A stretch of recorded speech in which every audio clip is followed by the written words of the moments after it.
After a quarter century of making one Metal Gear game after another, Hideo Kojima and Kojima Productions has finally crawled out from underneath Konami and have earned the freedom to grace us with a new IP, Death Stranding. And it's some pretty fucking weird stuff. The project is fascinating in every aspect, from the now legendary and horrific actions of Kojima's previous employers, to Sony heroically helping Kojima rebuild his brand from the ground up, to the cryptic and bizarre teaser trailers, and other sadistic bullshit, to the exceptionally smooth development cycle for such a large and visually top-level project. Death Stranding is impressive, both behind the scenes and in front of them. But the tricky question is, what exactly is it about? What does it all mean? Is this the male pregnancy Reedus Mickelson /fiction the world needs? Will I be able to date Léa Seydoux? Can I climb this mountain? Luckily, thanks to the release date trailer, there are finally enough pieces of this puzzle to get something almost like an answer, even if you have to focus away from the complexities and start gouging out a simple enough to understand summary. And in this video, gouge we're gonna do. So whip out your ice cream scoops, children, and let's dig in. At some point in the future, a cataclysmic space-time event known as the Death Stranding obliterates the world as we know it. The United States of America, in particular, is fractured beyond recognition, becoming a moist, hazmat-clad Mad Max wasteland peppered with wild animals, lonely scavengers, small encampments, abandoned ruins, spooky ghosts, and a number of city-states collectively known as the United Cities of America, or the UCA. The player protagonist is Sam, a life-hardened transporter who doesn't remind me of Snake Plissken at all. Bridget, you're the president of jack shit. President of what? Sam is working for Bridges, an organization owned by Amelie, the former president of the former United States. Bridges is staffed by a team consisting of colorful characters such as Deadman, a bureaucrat, Heartman, an Otacon-like techie, Die Hardman, the Saiyan fusion of Deadman and Heartman, or probably just the team leader, and Mama, who looks like she could be a mechanic but has a much more interesting job as well. There's also Fragile to keep in mind, but all we really know about her is that she's from a different company, is likely a foreigner, teams up with Sam and the gang, and ends up getting into some kind of trouble down the line. Amelie believes that the best way to save the world is to find a way for the United Cities to be able to more effectively connect with one another, and as a result, truly reunite. This appears to be something which Die Hardman is A-OK with, considering at one point in the trailer he makes it clear that he's committed to Amelie's mission, for some reason. Sam, on the other hand, seems heavily against the logic behind this mission, citing that reuniting the states isn't going to get rid of the ghost-like entities, which we're calling BTs, or even promote the peace she hopes this reconnection will bring. Interestingly, he cites the internet as a previous failed attempt at a cultural union, referencing the fiber optic cables that cover our planet in the real world. Covering the world in cable didn't bring an end to war and suffering. Don't act surprised when it all comes apart if you try to do it again. I loved this line, and I'm almost positive that it ties directly into the overall theme of the game. But the meta-narrative philosophies of Death Stranding are in a whole other can of worms, which I plan on getting to in another video. Back to Sam, it appears that he may be a former family man, and loss could easily explain his clear pessimism of the entire project. As he does his job, Sam faces several dangers. First and foremost, the invisible and malicious BTs.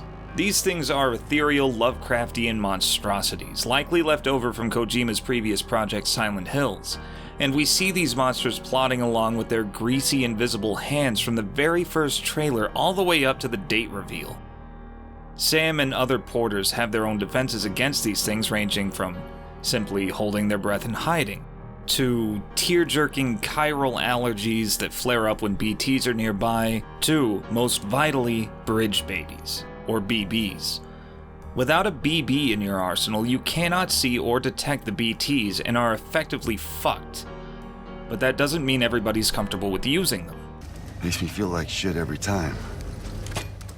The straw I'm currently grasping at about the bridge babies is that they are actually younger BTs that Mama catches and contains in these bridge tanks as a method of Plugging into the other side. But that's as far as I'm willing to speculate when it comes to what these alien beings truly are or what they want at this point. What is pretty clear, though, is that they are an intrinsic part of the entire Death Stranding cataclysm, and are hell-bent on hunting down the people of Sam's world one at a time. I should note that killing humans outright doesn't seem to be what the BTs want, but rather to use humans for some kind of enormous explosion called a void-out, and or to take them, by hook or by crook, somewhere else. Sam's second major threat is much more physical. The Homo Demons, a radical terrorist group from the outlying Edge Knot City, and presumably led by the maniacal Man in the Golden Mask. While their ambitions and their malice are crystal clear, it's never actually stated in the trailers what the Homo Demons actually want, but their name does give us a big-ass clue. You see, Homo Demons is a Latin term roughly translating to men who have lost their minds, or simply the insane. You can easily pair up Homo Demons with the other stated Kojima production terms Homo Ludens, meaning men who play, and the well-known Homo Sapiens, meaning men who are wise. The KJP website asserts that Homo Ludens is the next stage in human evolution, following Homo Sapiens. So I'm gonna take another wild guess here and presume that Homo Demons is this terrorist faction's own evolutionary vision. That they believe that madness is the next link in the human chain. So, like a gaggle of truly epic gamers, the demons are rising up pretty much for sick kicks, ultimately siding with or even just using the BTs to meet this goal. After all, nothing's off limits for them. Not even engineering void outs. And then there's Cliff. And oh fucking boy, where to even start with this guy? We probably first see Cliff in the middle of this quintet in the first trailer. Many others have noted that this figure is probably holding Sam's BB after it's turned to a BT state. And Cliff's striking tenderness towards a BB in the date reveal trailer suggests that this would be fully within his character. In any case, we definitely are introduced to Cliff in the 2016 Game Awards trailer, flanked by two pairs of skeleton soldiers, covered in a black liquid that typifies BTs, and taking real pleasure in what I can only assume is the prospect of heinous villainy, at least at first glance. Near Cliff at all times is some form of an obliterated baby doll whose function I'm not even gonna try to speculate. Best I can do is it could be some alternate version of a bridge baby, but that's shooting in the dark. That said, there is something I noticed with Cliff himself during this state. You see, I always thought there was something strangely unnatural about how Cliff looks here in his soldier form, in both the TGS trailer and in the release date trailer. But I couldn't put my finger on it until I finally saw him again in the release date trailer, looking much more his actual age during the BB perspective segments. And the realization hit me like the Undertaker's shovel. As a soldier, Cliff is younger, much younger, probably in his mid-30s or even his late 20s. And that raises some serious questions and ties into another character who we've seen much more drastically de-aged, Amelie. I can only roughly guess at these characters' youth, but I'm sure it ties into the time travel equation etched keys that Sam wears and that seem to be surgically crafted onto Golden Mask's eyebrows.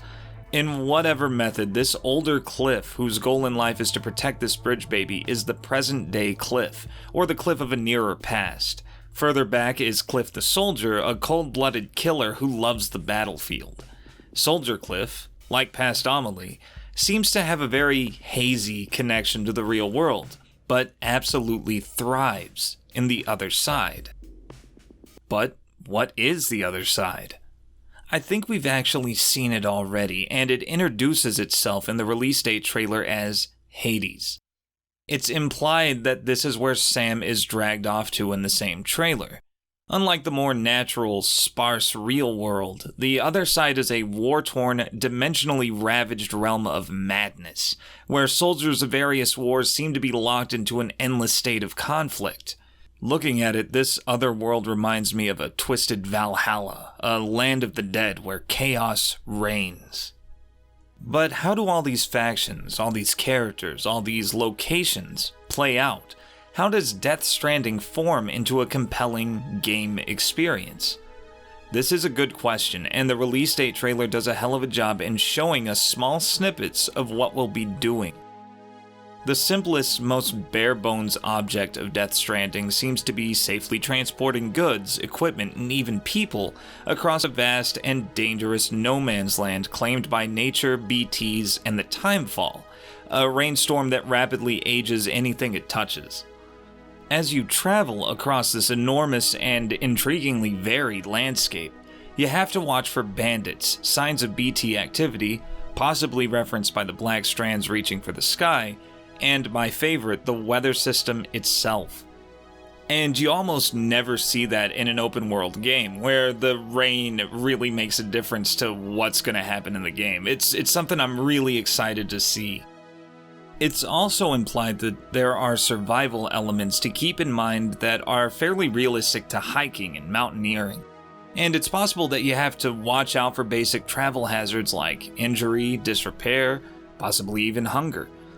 Chances are such hazards can be prevented by various armors and exoskeletons found in or crafted from the world. In fact, there's a lot of customization to your character, from armors, cosmetics, to even ammo. The level of your weapons, along with what kind of ammo you can load into them.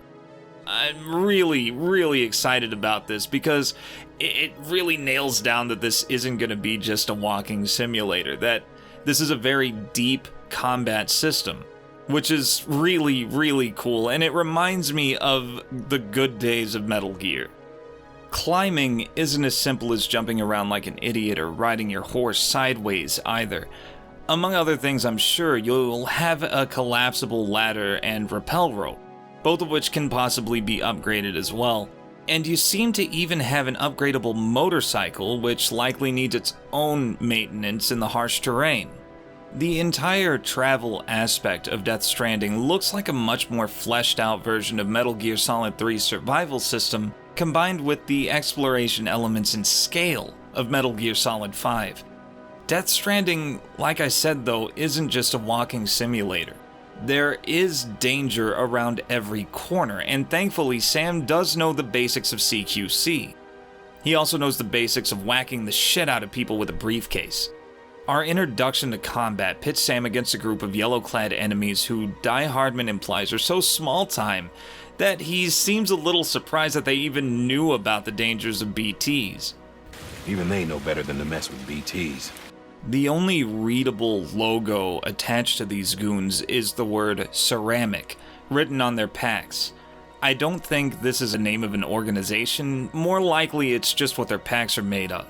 This goon squad seems to be guarding a small camp that's probably full of goods, and they're pretty well off in general. I wonder if you can steal this car here and even find a way to keep and customize it, but might just be wishful thinking. Anyway, these guys strike me as a common throwaway raider class.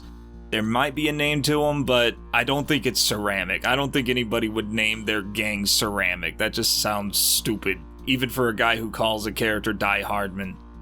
These people are easily beatable in small chunks, but are to be avoided via stealth.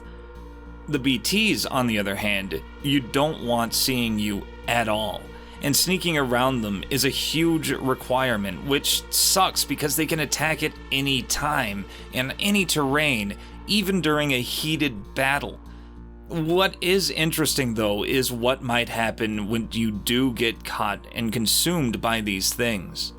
The implication in the trailer is that Sam gets dragged off into the other side and is forced to shoot his way through the trenches of a nightmarish reenactment of World War I, and probably have to deal with Cliff at some point as well.